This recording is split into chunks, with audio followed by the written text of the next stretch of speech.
Yeah, I can't. We can't do this without snacks. Gotta have something. Gotta have something around to eat. I got we got the roasted cashews that we rocking with right now. I just got grapes. Yeah. Well, you did just close your rings already. I dare not even say where I'm at. I got grapes. I don't have nothing bad. not right now. Not at the moment. Not right now. Right now. No. My goodness, man. Let's see. We out here in these streets. We doing what we do, man. It's good to see you, brother. I'm glad I'm not 35,000 feet in the air right now like I normally am. Yeah, because you've been traveling, man. Man, listen. I mean, I figured every month this year so far I've been to Vegas. Every month. Every and going back again next week. I see. Like I'm like I need to get involved because I'm missing out on everything. I'm not sure why you're not even coming to NAB. You need to be there. You need to be at the NAB. I mean, I figured that, but yeah. I got to get my game up, so I can be like y'all. I'm just pretending out here, literally. And about an hour ago, I had to cop me a new WANDRD bag.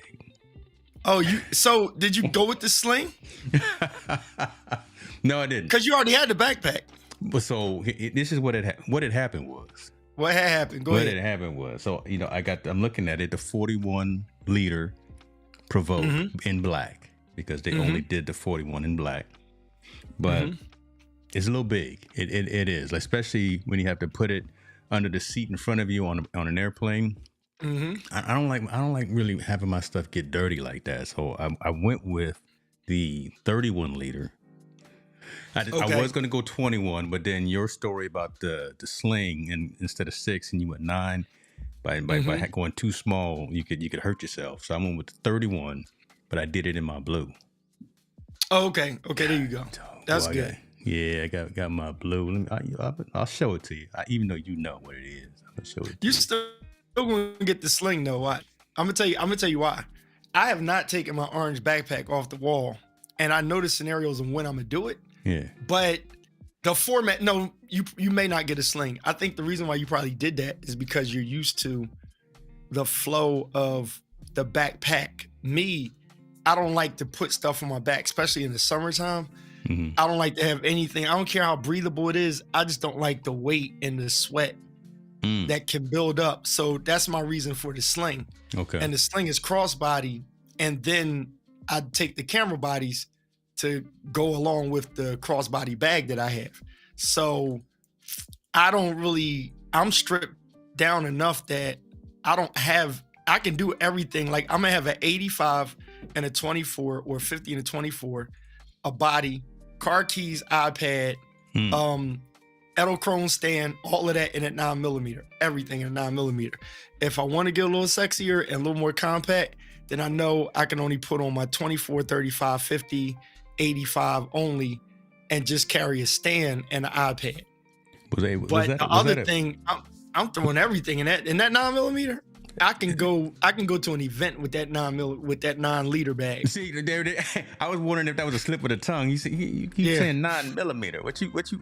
Yeah, I did say 9mm. No, 9-liter. I'm sorry. Yeah, the 9-liter. Slip of the tongue. Yeah, the Freudian tongue. He said he gonna keep that 9mm with him at all time.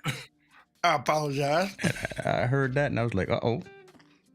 All right, so here's the reason why I did not go with the Sling out the gate.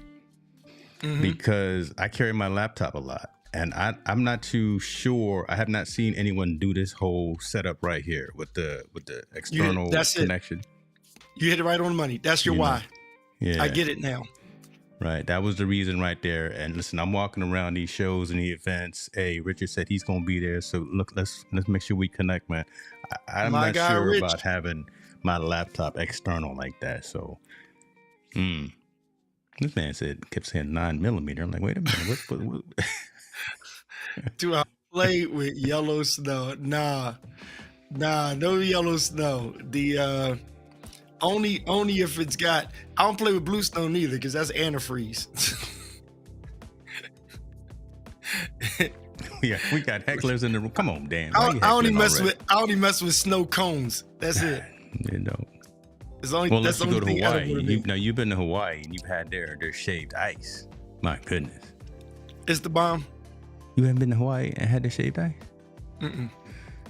Oh my God. What Tina? I'm gonna stop talking to you. Let me talk to my sis. Because Hawaii traveling. for y'all ballers. Hawaii costs too much money. Hawaii good for y'all ballers.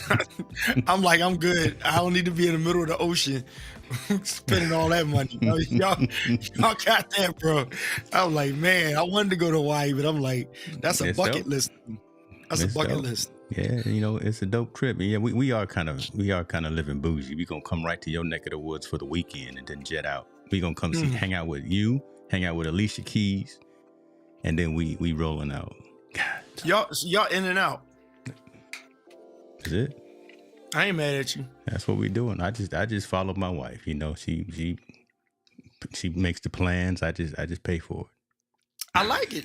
I like it because I'm praying my wife job that, you know, it's very likely that we may have to be hitting, you know, different spaces.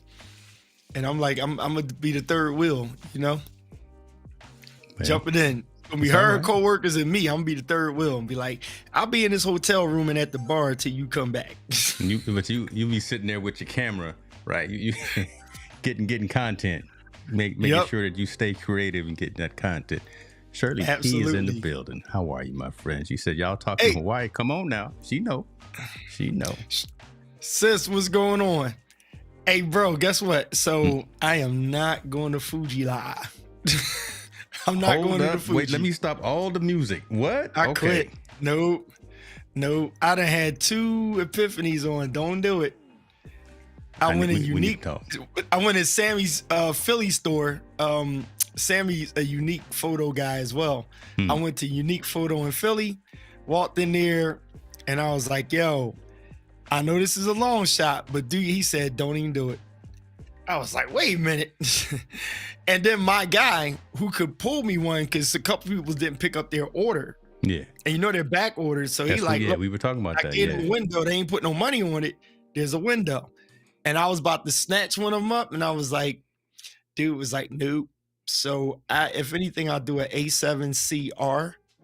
Yes. And just put small lens on there, because the enlightening thing was the APS-C part.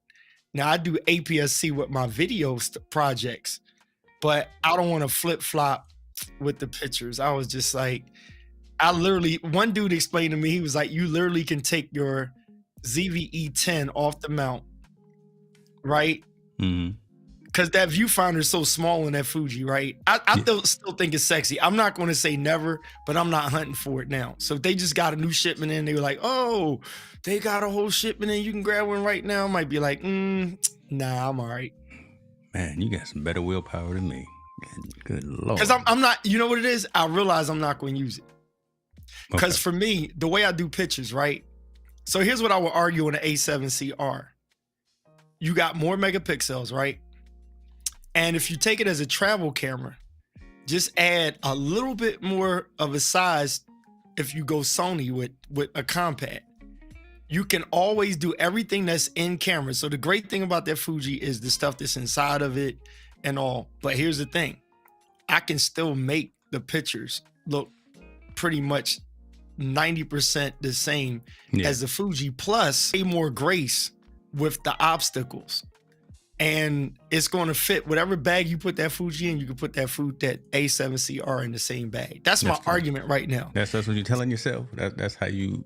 I mean, you know what it is? I like to tell myself the true argument and then still go against my own argument. But I'm not afraid to have the argument, right? The other thing is you're staying within your family and you get the flexibility, because if you listen to a lot of people with the Sony argument, they're like, oh, the Fuji's way more compact. Well, that's why Sony made that camera there, because it's compact. The autofocus on that is better than my A7R5 in a sense, right? It's got one extra thing that the 5 doesn't have. The viewfinder on that definitely is small, but a camera that compact, you're not really putting it up to your eye. True. You're just flipping the screen out and popping, right? The fact that it's got everything that an A7R5 has in the same compact, and then you have the interchangeable lens. Just think if you go out of town and you say, hey, today me and Jen are going out, and you're like, I just need to have my suit on, I'm looking dope, and I need something small. And you're like, that's why I need a Fuji. That's what I'm saying. That's what I would say. For the aesthetic, because we talked about the fashion side. Yeah. You put the 24 in there, you get the small rig leather hookup, different options they have for it. And you got a small package, but you still have all of the power flexibility that you have with your big boy camera, right? Then if the next day you going way out somewhere, now that 70 to 200 that you got in the Nano case or the Pelican, you take that with you, and you still got your A7 R5, your A7 IV, your A7 III. You still got your big full body camera in that. True. You still have it. So literally, it's almost the same camera as my professional camera, and you just taking that size and getting it. Now, if the Fuji will make your attitude different, cool, but it's an APS-C. Got what I'm saying? It's cute. You definitely. It's cute. It's cute. It's real cute. I mean, look, if you don't have one at all, like I would tell somebody, if you're not really trying to get deep into it, that's going to knock out everything you need. You can put the look on there, right out of the camera. The JPEGs will be fine. It's a great camera. I checked it out. I held it in my hand, and my guy at the store that really could have took the sale, because I was like, I got the money. He could have took the sale, and he's like, he's looking at me like he knew better. He knew you were gonna be back in like 3 days with try to return the body and get okay. The video shoot I got to do next week, right? I got to do a documentary like shoot thing. Ooh, I'm only doing a 2-camera setup. I'm doing a 2-camera setup. However, if something comes up and I need a 3rd camera or I need an optional camera, I got that. It's there already. That's my walk around camera. I can, do whatever with it. Throw it on the gimbal, blah, blah, blah. And again, I'm not saying not, but I would be the one that would get the Fuji and not really shoot with it as much, because I'm going to always feel like, oh, if I had my 85 on here, when we went to the winery. So I can go out and hang that around my neck and look, like sexy, chill, bougie the look of it, put a wrap on there if I want. But I can always have a nice, leather sling with an 85 in there. You see what I'm saying? Now with the Fuji, you don't have no options. You're done. You're done, period. That's it. Whatever you don't move in and get or go, you're done. So if you go way up on the top tower and you like, oh, that view is great. Oh, tighten it up. You can't tighten it up. In Lightroom, right? Some folks see that as a pro, or some folks see that as a con, right? You stuck in the confines of that. What was it? The 24 millimeter. But I hear you on that. I hear you on David Harvey's in the building. What it do, brother? What it do, man? That's a good man right there too. That's a good man. Yeah, Appreciate it. I'm not gonna talk nobody out of it, because I'm like, I got talked out of it, and it was just like, if you just want to blow the money, just blow it. Like, not blow it. I mean, shoot, Doc got probably like 5 Fujis. You know what I'm saying? But he got them all. Again, if you're not like a Doc, you're not like June, you're not like different people, and in me, I'm just getting more responsible now, rather than chasing everything that comes out. Like now, I wouldn't get an FX3, I'll get an FX30. Yes. Because I done got paid for about 4 projects that I use my A6600 with a Ninja on top. And I'm digging in like, oh, the A7R is better because you got raw out and this, that, and third. And when you put that in the Ninja with a 500 gigabyte or 1 terabyte joint, you gonna record about 20 minutes. That's all you can get. So now you going ProRes, you doing this, and then with the project, the people ain't really all that deep on color grading. You like, we not doing all that S-Log, blah, blah, blah, blah, blah. Yeah, they just doing it for Instagram and social media. You trying to blow it up to 8x10. I'm like, nah. I was about to hit you up and be like, yo, you trying to off that FX3? Because, FX30. Because I'm like, I got rid of mine. Oh, you got rid of the FX30? I got rid of, I forgot who I sold it to. I got rid of the FX30. I got rid of the ZVE1. I didn't tell you what I'm rocking right now? No, what you rocking now? What's up with you, senior? Appreciate you for being here, sir. We going the 67. No. This the old school. This ZVE10, man. Boom. Yes, right? it is. Yes, it is. This is APS-C. I ain't even noticed. 10 with the 20 millimeter. And the reason that you can't notice, and this is what you and I talk about a lot, folks, we just know how to work with the camera. We know how to use the tools. We know about the exposure triangle. We got the lighting right. I can make it look like something else. Because all the camera do is sit there. It's an eye. It don't go anywhere. That you put the right glasses on it and she good. It doesn't go anywhere. Not even 99% of the time. 100% of the time, it sits right there. Next week when I go to Vegas, I'm taking my DJI Osmo and I'm taking this camcorder that I bought because I'm gonna be shooting exclusively videos. I got the Sony 4K camcorder and the DJI Osmo 3. That's it. And the way you finish your stuff, I'm not going to be able to look and see right off the bat. Oh, the part when the camera was pointing over there was DJI, and the part was pointing over there was so and so. Like, you know the power in that expensive camera, right? But the consequence is your finished product is not going to be like, oh, I missed the FX30 or I missed so and so.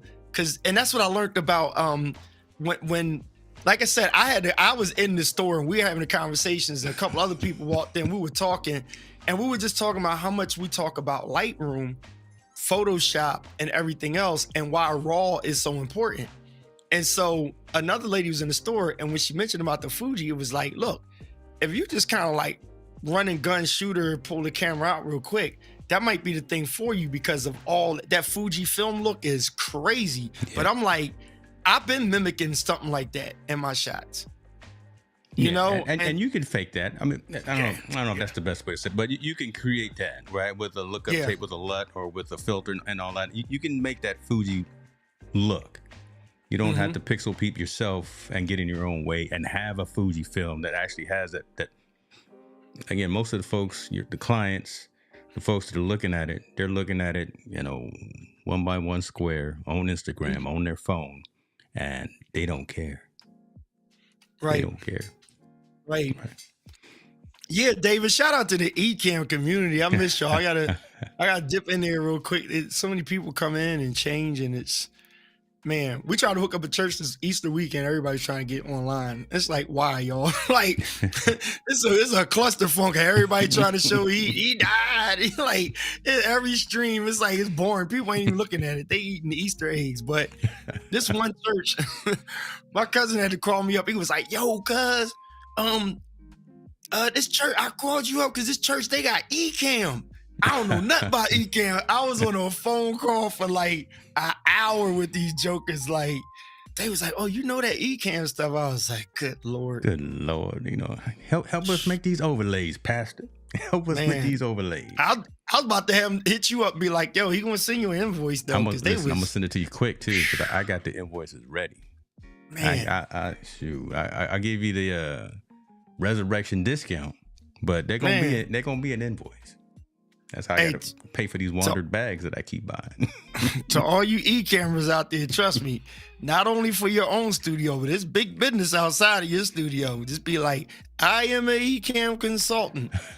You don't need a whole long piece of training. Some of these people, they like, oh, I can connect my phone to it too. I was like, yeah, Reverend, you can put your phone on it too. Woo!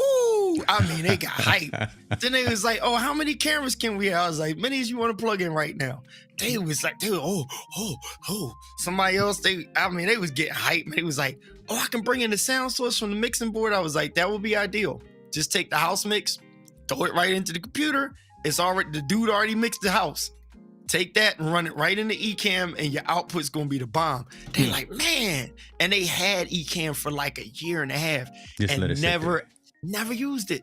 Wasn't even using it. My goodness, letting it collect us. Now, the conversation that you just had right now, I'm gonna get in your business a little bit. Go for it. Do you have that type of conversation? Because with the red flags, because y'all be getting into it, and set the if you want to set the table for folks who may not know, because y'all come in and y'all really be laying some groundwork about the ministry of music, and how and honestly how important it is to have that in alignment with the ministry of the word. Because you almost So wonder how many more people come, honestly, for the ministry, the music ministry. A lot of times at church, we going to church, y'all. So y'all. no, Y'all it's sit- fine y'all because sit there. we ain't gotta go all the way in, but we can go. You know, we can go far enough. What you know what's But do you crazy? have So do you have that type of conversation on the stream that you do with the red flag? yeah, so our approach with that is these guys came to me and they were pretty much like, hey, we want to do a musicians podcast. And I'm like, all right, that sounds good. Let's do the musicians podcast. And I said, but here's the thing. I said, I want in, right?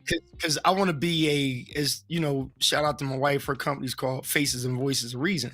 So I'm like, I want in because I want to add a voice of reason to a regular, normal, predictable musician conversation that's either like one-sided, like, oh, churches don't appreciate musicians, they don't get paid enough, or musicians suck and they think they call, you know, they better than the pastor and all of that. And then some of these people, they're still people that play in the secular world. And then we have all these doctrinal stuff that's a piece of it too. Then you have, what exactly do you want? So we're talking, it's local, it's kind of like local, but the stretch of the musicians that I have at the table with me, they reach further than local. And so now with the internet, it's starting to build and grow where people are like, you know, they'll watch enough until you hit that trigger point and then they go, oh, I'm here now. Say it, you know, like go for it. And I'm going to address that stuff where it's like, are you there for the gig or are you there for the fellowship? And, you know, because if you're there for the gig, got it, just say that. And if you're there for the fellowship, then you actually have the conscious conversation, you have the focus, you have the convos, you have the music industry stuff, you have the structure of, you know, James and Jen, Keith and Tina, we have a family here. And, you know, I'm not trying to get my new camera off of this. You know what I'm saying? Like I got access and other things. And then you get back to that creative space. So we're pushing the envelope on, let's have the real conversation. You know, are we hiring people that really don't know? It's like this right here. In the pandemic, you know, everybody's like, the only way we communicate is online. So if you go live and you realize that everybody's looking at the other guy because his scene looks better, then you got other people that'll say, well, what are you using? And you'll say, you need to get 3-point lighting, you need to get a nice mic, you need to get this. They get all of that, they get the eCamm, but they still ain't got nothing to say. But yet they want you to go into their, you know, buy me a coffee, this, that, and the third. And it's like, what kind of value are you actually adding? You know, so we really get into conversations like that where it's like, there's a difference between your tenure in something and your actual talent. And so your tenure could be like people that'll brag and say, oh, I've been doing photography for 50 years. It's like, yeah, but we don't see your talent in it, right? You just got hired, you did it, and you done. They like, thank you. Here's the pictures from the wedding. That's it. But are you a creative? Right? Because the creative ain't really got time to do weddings all the time. You know what I'm saying? And the creative don't have time to do the weddings, and the wedding photographer don't have time to do the creative stuff all the time, because you can do both. A lot of people do both, but you're kind of a little bit better at just shooting pictures and uploading them and get your money, or you're going to say, here's my price, and whatever I do, it's going to be fire and it's going to be well worth your money. Boom. So what's the reason for doing red flags, or what's the reason for doing what you do? Why do you feel that there's a need to do that? And I'm bringing this plane around right now. No, this is good because I have the gift and talent to do it. That's right off the bat. It's this saying that do what you love, the money will follow. So I think sometimes we structure so much more than we do. And then sometimes we do without structure, and both of those are bad. So you have to find a balance.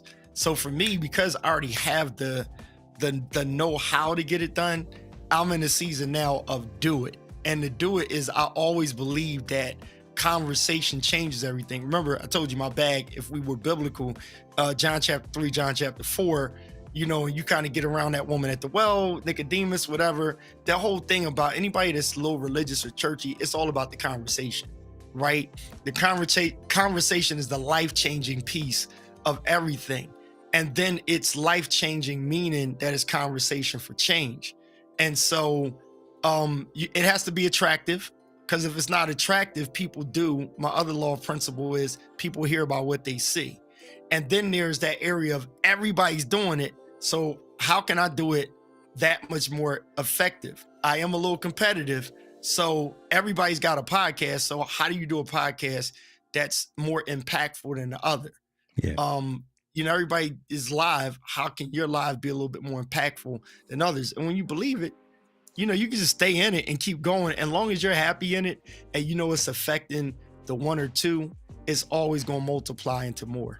Oh my goodness. So yeah, you brought it around. So but now, you can narrow it for me, like no. Force me So into you did it right. So folks, y'all now understand explicitly why this is called Conscious Conversations. As we had it, and what you just said just now, I'm gonna sum it up, and I'm gonna put it in layman's terms. You do what you do on that other stream with those other individuals, with those artists and those musicians, because you care. Oh, can thank I you, sir. say that? I do. You care. No, I do. That's facts. That's the part I didn't say, but you're absolutely right. And I bring that, and I say that word specifically because I hit you with a phrase that I, of all places, picked up in Vegas. The biggest sin is the failure to bother to care. And that's what I wanted to talk. Good. That's gonna be the lesson for today. We gonna open up. The biggest sin is the failure to bother to care. Woo. Well, I'll just say one address. Come on now. And we don't even have to unpack it. John 3:16. Right? There's care in that. Mm-hmm. Right? Mm-hmm. God loved, so he gave. Boom. There's a care. Right? If I push it further, the problem is the consequence is following verse 16, right? So people be like, oh, it's unconditional love. I'm like, from a seminarian type of thought pattern, it's not unconditional. There is a condition, right? That's kind of like saying, hey, I'm a leave my cameras to you in my will, but you got to use it to create or use it for, charity or something or blah, blah, blah. That's conditional. It seems like unconditional love, and the love is unconditional, but the what's attached to it is conditional. Because if you don't do it this way, or like when a parent leaves a fortune to the kids and they like, you don't get it until you finish school. Well, that's conditional. Right. Now, you may not see it as conditional. Oh, my grandma loved me so much, she paid for my college. It's like, each paid for your college. And you got to get there first. Yeah, you get $500,000 after you graduate. So if you don't graduate, you don't get the $500,000. The school gets it. So it is conditional. So the care part, a lot of care packages, if we will, they do have conditions and consequences. Tough cookie to swallow. How empty or how much of a hole would we have? And this goes back to what we have conversations about a lot. And folks, you saw it with the comment. Come on, chime in. No, don't be afraid. Don't be afraid to chime. Yeah, how not empty, but how would that hole feel if you didn't care and if you didn't do the thing, if you weren't going out there teaching? We're not doing the master classes and we're not doing the workshops and the webinars, but we are disseminating information. And we'd be remiss. I would feel remiss if we didn't do that. I would feel less than whole if we didn't have this session right here, these conscious conversations talking about things that really matter. Look, I love Club Shay Shay too. Right. I love Shannon Sharp. I love to laugh and be entertained and be talking about whatever as well. But there's a certain point in time where you really got to raise that level of conversation, and you really got to give back to whomever you can. You kind of got to feed into it. Right. Not saying that we're shepherds, not saying that we're necessarily guardians or whatever, but if we take the time to learn something, if we take the time to be astute on something, the technology, we're all content creators. If we take the time to learn how to do this eCamm thing, we take the time to learn the exposure triangle, how am I going to keep that to myself? Yeah, because so think of it this way. There's the person that's going to a person that's going to teach somebody how to play basketball, they're the ones that's up at night annoying the neighbors shooting the ball. That's the teacher. The one that doesn't practice ain't really going to teach everybody because they're not like into it and gaining the how to of the why, right? Or the what it is. So you have to be in it more to be able to explain it. So that's why a teacher, if you just want to be a school teacher, you can't just say I'm good at math and I'm gonna be a teacher. You gotta go and learn even how to tell a child, how to tell different behavioral children 1 + 1 is 2. You know what I'm saying? Like you can't just know it. You gotta know how to implement that and bring it. So this is why, the word we don't really care too much for, but this is why influencers got so popular, because influencers weren't doctorate degree people. They weren't experts. And remember, influencers frustrate people that have tenureship. The tenureship people is like, yo, I'm 40, 50 years old. Again, I've been doing this for 30 years. I go way back with IBM and before. I had an Apple IIc. And it's like, we wasting all that time yapping on how far back we go, but we realize it's like, that's cool. But this person right here, the product you trying to show everybody now, they know how to do it better than you. And they just picked it up. So it's like, so the passion, right? The passion in that person that has the tenureship, they're going to learn new talent with their tenure. Rather than get frustrated at the talent, they're going to take their tenure and they're going to accept that this new talent is necessary, and they'll take their tenureship, which is wisdom, expertise, learn a new talent, and you'll always be relevant. We can only hope so. We can only hope that they're not selfish enough and stubborn enough. See, I'm coming with these curveballs. As long as they're not stuck in their own way and hesitant to learn, hesitant to hear a new idea. Can we teach the old dog a new trick? Right? Can I teach you how to build a website in WordPress instead of using HTML and using Dreamweaver? Can I teach you how to do a live stream in eCamm instead of doing old school OBS? Whatever the case may be, can I teach you how to shoot a digital camera instead of an old 35mm Pentax in the black and white dark room? Those were some good days, though, in the dark room shooting black and white, though. Well, I'll answer. Who asked the question? The honest accomplice. So, no, I'm not an old school dark room still print black and white photographer. I'll be honest, I'm not. So my background is in music. So reel-to-reel tape, 8-track, records and all of that stuff, like big recorders back in the day, like manual before digital and stuff, but not with photography. So photography, all that time in the early days, I used to pick up my dad's Olympus camera. I used to rock his Olympus camera and a couple of others, and the film, take it in, get it developed. But I didn't have a dark room and do development myself. Just before I was about to try to get into that, I kind of like got turned off from pictures. I was just on them snapshots and, the 110, whatever, Kodak 110 size or whatever, and 35 mils and all. But I wasn't the manual person back in the day. No. Yo. Okay. I was like, oh, you ain't give me the memo. Like, yo, I gotta go. I gotta step past, flip this steak over on the grill or something. I was like, all you gotta do is tell me, give me the sidebar. Like, yeah. I was letting you finish your sentence, but I was. I finished it. I was like, nah, I ain't do that. There you go. Yes, yeah, I was back in the old day. Like I said, I was shooting Pentax. I was shooting black and white film back in the old yearbook days when I was the co-editor of the yearbook. Man, that's a long time ago. And we don't have to talk about 80 something like that, but there you go. But you see what I'm saying? Go ahead. No, I like what you said, because so my aunt passed away, right? She beat cancer 3 times. Wow. And we knew it could be at that unexpected time. And she lived pretty well, but she passed away. But I'll say this publicly, it's not that deep. With COVID and distancing and not the church not being open, some people, family members, oh, we ready to get back in the building. You know, everybody kind of got dispersed. So in that and love, there was this like how one of my cousins said this and kind of defining, and I'm gonna keep most of it private. I'm gonna keep it private, but I'm gonna make the point.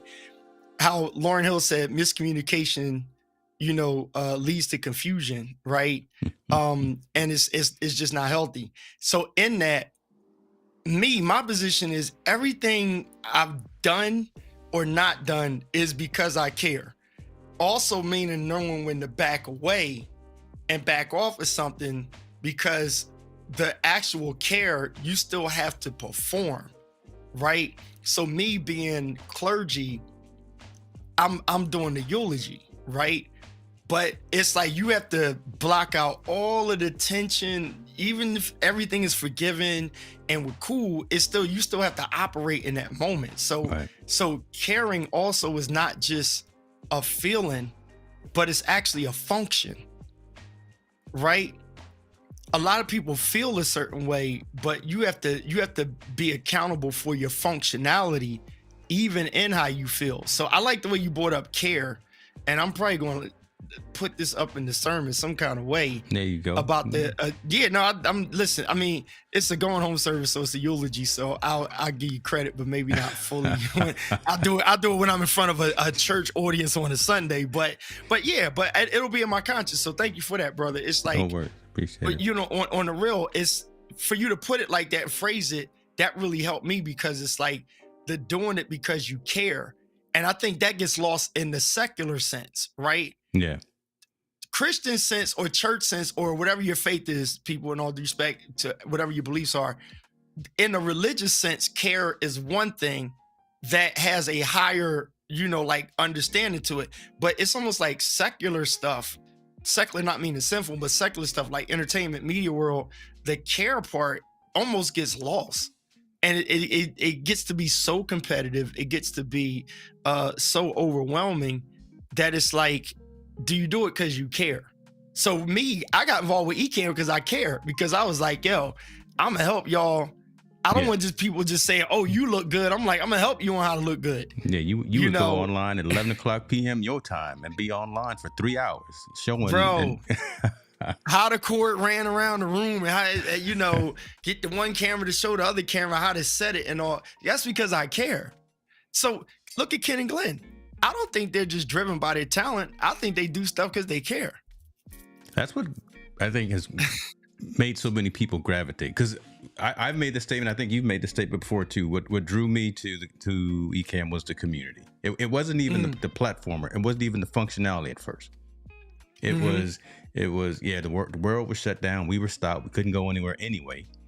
Right? I was looking for a tool. I was using whatever the others are. I don't have to name all the others as well, but they didn't have that dialogue. They didn't have folks chiming in and saying, hey, I'm trying to do this isn't working, and folks chiming in the comments saying, well, try this, or come get on a Zoom call with me and I'll help you work through it, or you know, that kind of thing. I saw that in this community and said, man, I got to go hang out with these folks. I got to get down with this, and because it actually showed that they cared that you were successful. I didn't see any crabs in the barrel saying, I know this, you see me, you see how dope I am, don't worry about this, you go figure it out yourself. No, it was, you know, let's all try to come up together. We can't do anything anyway, because again, it was during the time that the world had stopped. And that's what drew me to the platform. It was a community, and then I learned how to use the platform, and then became knowledgeable of it. So I'm also trying to give back as well, and trying to give back by doing these different types of sessions, by having co-hosts like KP over there. Y'all see him over there with his yellow glasses. I mean, see, this is family right here. This is what we do. I wore these yellow glasses bowling, and a lady came up to me and she said, can I ask you a question? And I was like, yeah, you know, I bowled with her before, like we bowled against her. I didn't know her that well. And she was like, so I didn't know where this was going. She said, are you a believer? And I was like, yeah, you know, I was trying to figure it out. This, she was like, then I laughed. She said, can I tell you your glasses? She said, do you know I said Tim Ross? I knew exactly who she was talking about. The dude, if you type up Tim Ross, you don't have to do it now. You can do it on your phone. On YouTube, you're going to see yellow glasses and a black dude with yellow glasses beard. And I had my other yellow glasses on, so they're more pronounced yellow. But it was like, now I know why people was looking at me like it was in different places I've been to when I put the yellow glasses on. Tim Ross is literally like known with the yellow glasses. So I've had yellow glasses for a good minute, but anybody that that just now discovers Tim Ross, they'll be like, you look like the dude Tim. I'm like, oh yeah, I got you. So yeah, Tim Ross. That's all right. I don't listen to him, but you better than him. That's all right. You better than him. I don't listen to him, but I'm just picking. I'm picking. You're doing your own thing. But yeah, that's that hit me. And again, of all places in Las Vegas at a conference. This was even before the scotch was flowing. So but I hit you. Let me even see. I hit you up like late in the night and said, man, this is on my spirit that we got to find a way to talk about this. I don't know. I hit you up in the middle of the night with that one. The biggest sin is the failure to bother to care. Mm. And a lot of times I'll say I don't like people. Again, I am less socially of a extrovert than I used to be. Wow. I'm the Morgan Freeman dude, right? I'm the kids get off my lawn guy. That's me, right? Mm-hmm. I'm the turn the music down. I stood in front of speakers myself over 10 years, so I'm kind of just, where you going this weekend? I'm just gonna kick it at the house, unless my wife says we gotta go somewhere, right? Mm-hmm. Right? Too much is happening, so. But I say that, but getting still online on these internet streets 4 days a week, talking to winners over there, doing what we do. I got is he still in here? I got Mr. Chris Stone coming on this week. He gonna be part of Code and Commentary. We gonna get into something. I don't know what we gonna get into, but he gonna bring the word as well. Fellow Michigan fan, so we gonna get into something. It's almost like dying empty, right? My selfie that I post, well, actually it was like a portrait shot. I was testing out tethering in the garage for headshots, and I put a picture up of Tina. I just like grabbed her off her desk. She like, I ain't got no makeup. I was like, just sit in front of the camera, and I lied to her. I was like, I ain't gonna do nothing with this. I'm just testing it. And then I felt good about the edit, so I posted her picture. And then I did my own, right? Yes. No hat, just bald head, didn't even shave, nothing. And glasses on, I didn't care about the lights. I was just testing it, and I threw it up black and white. But it's amazing because I was telling my family members the other day, I was like, I have this issue where people are like, oh, he ain't preaching no more, he doing photography. So he ain't. And I'm like, if you ain't asked me, you don't know. Like, don't get it mistaken. The stuff that I'm good at, that's not necessarily what my gift actually is. I'm talented in doing it. Right. Mm-hmm. But that don't mean that that's my gift. Right. So I said this on another podcast.